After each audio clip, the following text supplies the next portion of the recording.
Eh bien bonjour, nous allons poursuivre notre exploration de l'innovation. Après la séquence précédente qui traitait de l'innovation sociale, nous allons aborder l'innovation technique, essentiellement pour le coup de l'innovation numérique. Alors on ne fera qu'esquisser un certain nombre d'idées. L'essentiel des développements que je prévois sur ce thème vont faire l'objet d'un ouvrage. Une seule séquence ne permettrait pas de tout dire. Cependant, nous allons aller à l'essentiel. Un premier constat, en 2 ans, ces 2 dernières années ont vu plus d'informations sur la Terre que les 100 millions d'années précédentes. Donc l'humanité a produit plus d'informations en 2 ans qu'en 100 millions. Donc on a une déferlante numérique qui ne cesse de se développer. Avec Internet, de nouveaux usages relationnels s'inventent, se mettent en place au quotidien, dans tous les champs. Et donc, une hybridation des événements réels et des événements numériques se développe. Du coup, les théories de l'apprentissage classiques, behavioristes, cognitivistes, socio-constructivistes, sont impuissants à expliquer la complexité informationnelle actuelle, ni même à exposer comment des phénomènes d'apprentissage s'imbriquent. Alors, on a de nouveaux courants qu'on appelle le connexionnisme et l'énactionnisme de Francisco Varela, qui valorisent le mouvement, l'exploration des apprenants. C'est peut-être ces propositions qui pourraient fournir un cadre pour penser l'action pédagogique, l'innovation pédagogique.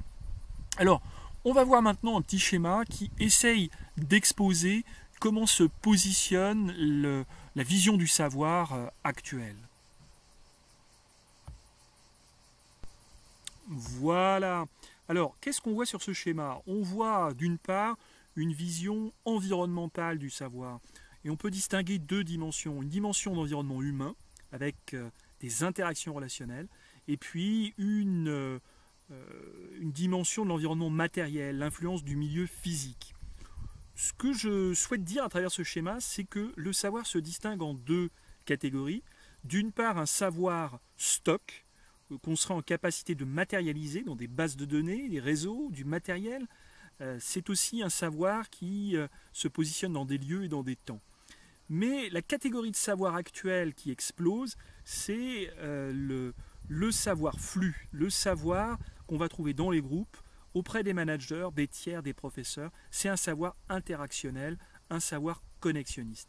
Et cette dimension du savoir qui circule, qui s'échange, est propre à la société actuelle des réseaux.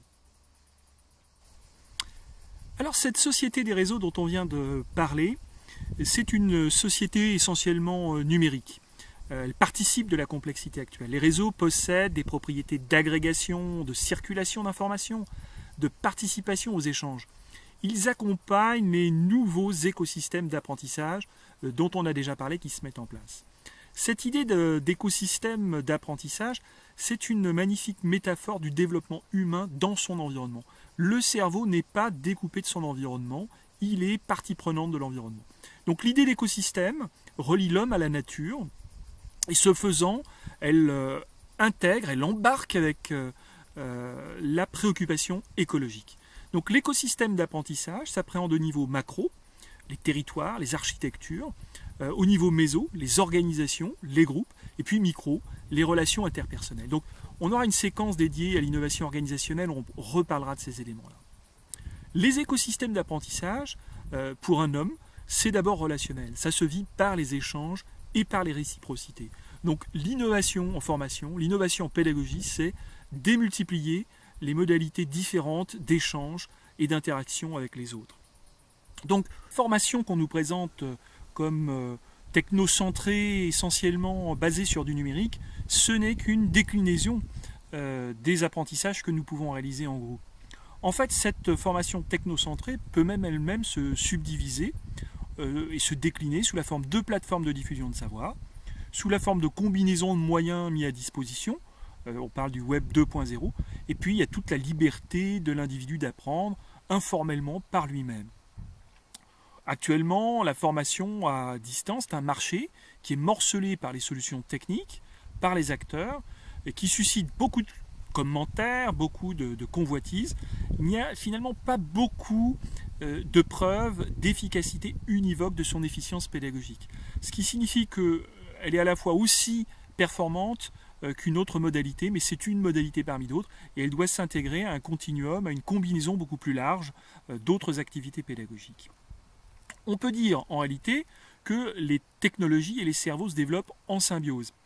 Les exemples historiques d'apprentissage de la lecture, puis du passage à l'imprimerie, sont des grands exemples qui montrent comment le cerveau et ces technologies de la communication bougent simultanément. Aujourd'hui, l'innovation en formation, ça va consister à apprendre dans un monde numérique. Et ça va passer par la mise en place de réseaux personnels d'apprentissage que chacun va être amené à développer.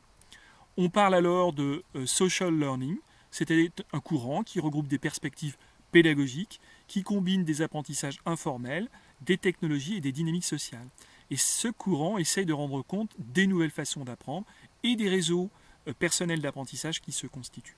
En fait, ce qu'on peut voir, c'est que quand l'acte d'apprendre est placé au centre de la réflexion pédagogique, les rôles des formateurs tendent vers des fonctions d'accompagnement. Et c'est toute l'organisation pédagogique qui est amenée à se transformer.